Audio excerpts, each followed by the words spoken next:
انشاءاللہ العزیز ہماری نئی اور نوجوان نسل کے اندر اس چیز کو جاگزی کر دیا جائے تو کوئی وجہ نہیں ہے کہ یہاں پہ سلطان صلاح الدین ایوبی جیسے لوگ موجود ہیں اور وہ افکار علامہ محمد اقبال علیہ رحمہ ان کے افکار کو سمجھتے ہوئے انشاءاللہ العزیز پاکستان کو اور پوری ملت اسلامیہ کو اس گرداب میں سے نکال سکتے ہیں۔ علامہ محمد اقبال رحمۃ اللہ علیہ ایک ایسی شخصیت جس کے بارے میں محترم زاہد حامد صاحب بہت زیادہ ڈسکس ماشاءاللہ کرتے رہتے ہیں اور اس کی ضرورت ہے کیونکہ وہ پرسنالٹی ہی ایسی ہیں کہ جنہوں نے جب کہ مسلمانوں کا ایک دور غلامی چل رہا تھا اس وقت اپنی شاعری کے ذریعے اور اپنے افکار کے ذریعے ایک ایسی سوچ اور فکر کی طرف مسلمانوں کو کی راہبری کی کہ اگر اس وقت کے مسلمان اس کو صحیح طریقے سے سمجھ جاتے تو ایک دن کے لیے بھی انگریز جو ہیں وہ بر صغیر پاک و ہند میں نہ رہ سکتے، اور اگر انگریز سمجھ جاتے ان کے افکار کو کہ یہ شخص تو مسلمانوں کو بغاوت کی طرف ابھار رہا ہے، یہ تو ہمیں یہاں سے نکالنے کی طرف ابھار رہا ہے، تو شاید وہ ان کے لیے بڑی کوئی سخت قسم کی سزا کا تعین کرتے۔ بہرحال میں بہت زیادہ شکر گزار ہوں محترم زاہد حامد صاحب کا اور ان کی ٹیم کا اور تمام معزز مہمانان کا کہ وہ اپنی مصروفیات کو چھوڑ کر اس بہترین پروگرام کو سننے کے لیے یہاں پہ تشریف لائے۔ بہت شکریہ۔ Thank you very much, Farooq sir. Now, without any delay, I would like to invite our guest speaker, Zahid Hamid sir. Please welcome, as you do always.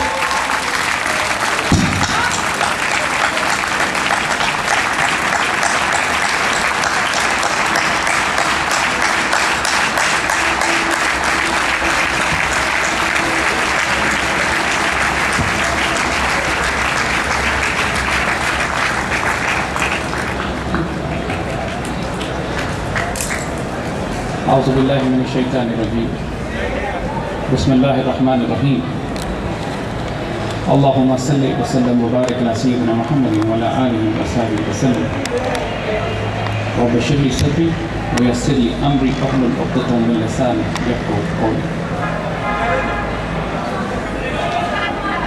میرے پیارے بچوں، اساتذہ کرام، لیڈیز اینڈ جینٹلمین، السلام علیکم ورحمۃ اللہ وبرکاتہ۔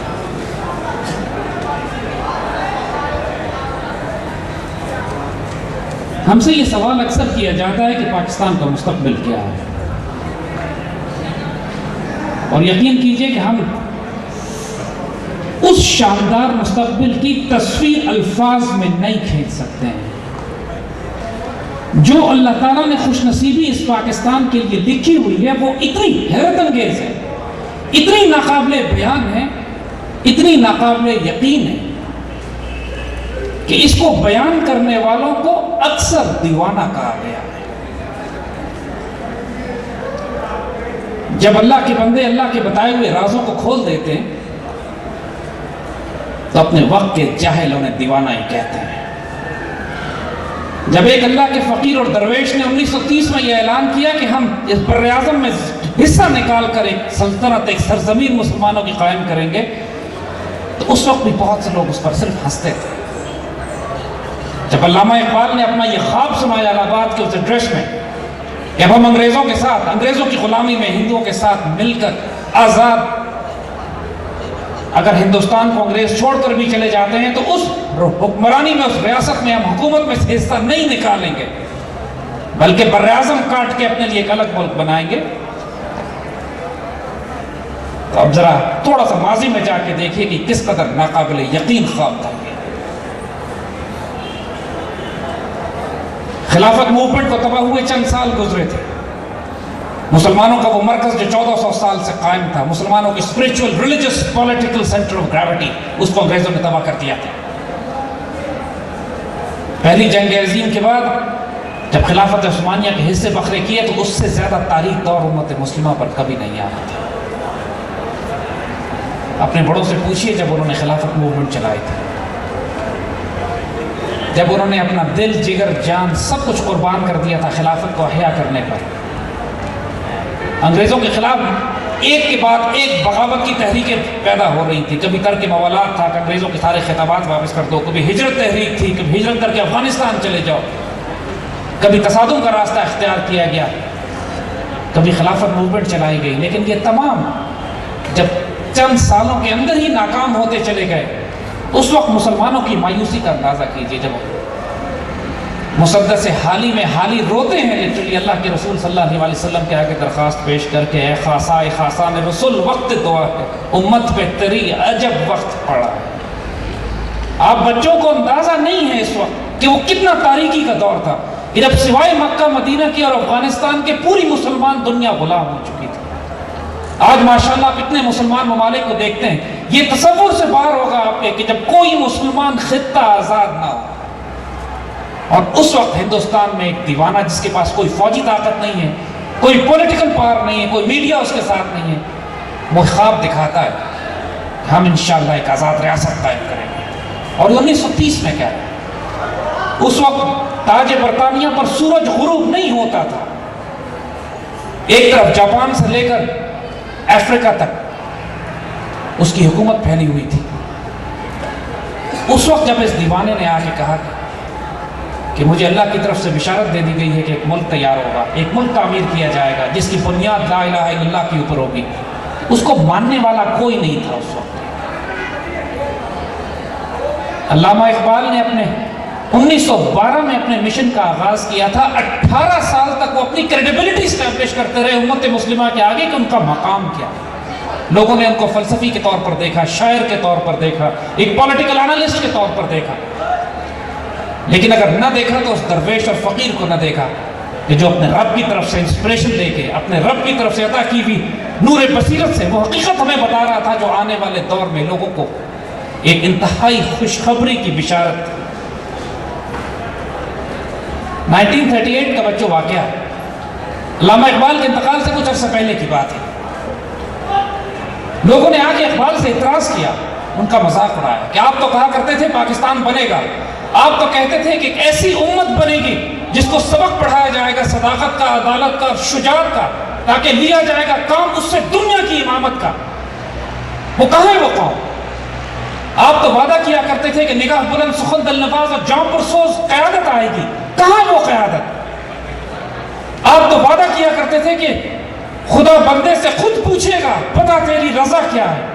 کہاں ہے وہ وعدہ, کہاں ہے وہ رضا؟ کہاں اللہ نے پوچھا ہم سے کہ بتاؤ اپنی رضا کہاں؟ آپ تو وعدہ کیا کرتے تھے کہ ایک اسلامی مملکت کا قیام وجود میں آئے گا. آپ نے کیوں جھوٹ بولا ہم سے؟ 1938 یاد رکھیے, اقبال کے انتقال سے کچھ عرصہ پہلے کی یہ بات ہے. اب اقبال بھی جلال میں آ گئے. وہ راز جو بہت عرصے سے وہ اپنے سینوں میں چھپائے ہوئے تھے, جس کی اپنے فقیر, اپنے درویش ہونے کو جس کو وہ ظاہر نہیں کرتے تھے, حالانکہ اپنی شاعری میں اشارے کر گئے تھے. جب وہ تقریریں کرتے تھے تو محفلیں روتی تھی. لوگوں نے پوچھا اقبال سے کہ آپ کے اندر کون بولتا ہے؟ یہ شاعر اور فلسفی کی آواز نہیں ہے,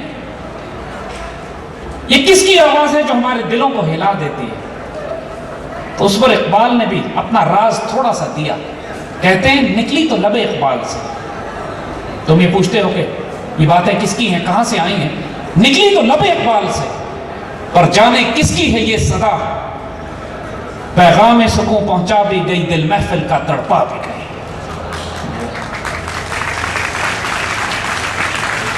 لوگوں نے اقبال سے پوچھا کہ آپ کون ہیں, اپنی حقیقت سے ہمیں تعارف تو کرائیے. آپ کے اللہ کی طرف سے خوشخبریاں اور بشارت دینے والے فقیر اور درویش اور قلندر ہیں. یہاں بھی اقبال چھپا گئے اپنے آپ کو. نکلی تو لب اقبال. اقبال بھی اقبال سے آگاہ نہیں ہے, اقبال بھی اقبال سے آگاہ نہیں ہے. کچھ اس میں تمسخر نہیں, واللہ نہیں. میں مذاق نہیں کر رہا, واللہ میں خود نہیں جانتا کہ اللہ مجھ سے کیا کام لینا چاہتا. تو 1938 میں جب لوگوں نے اعتراض کیا اقبال پر کہ کہاں گئے وعدے آپ کے, تو پھر اقبال نے ایک شعر میں اس کا جواب دیا. اور ذرا حوصلے سے سنیے گا, ایک فقیر کی بشارت اس میں. فرماتے ہیں کہ عشق کو فریاد لازم تھی, عشق کو فریاد لازم تھی, سو وہ ہو چکی. اب ذرا دل تھام کے فریاد کی تاثیر دیکھ. اب دیکھو تو صحیح ہوتا کیا ہے تمہارے ساتھ. میرے بچوں, 1940 کی ریزولوشن کوئی ریزولوشن نہیں تھی آپ کے اسی شہر لاہور میں. یہ اقبال کے اس شعر کی تصدیق تھی کہ خودی کو کر بلند اتنا کہ ہر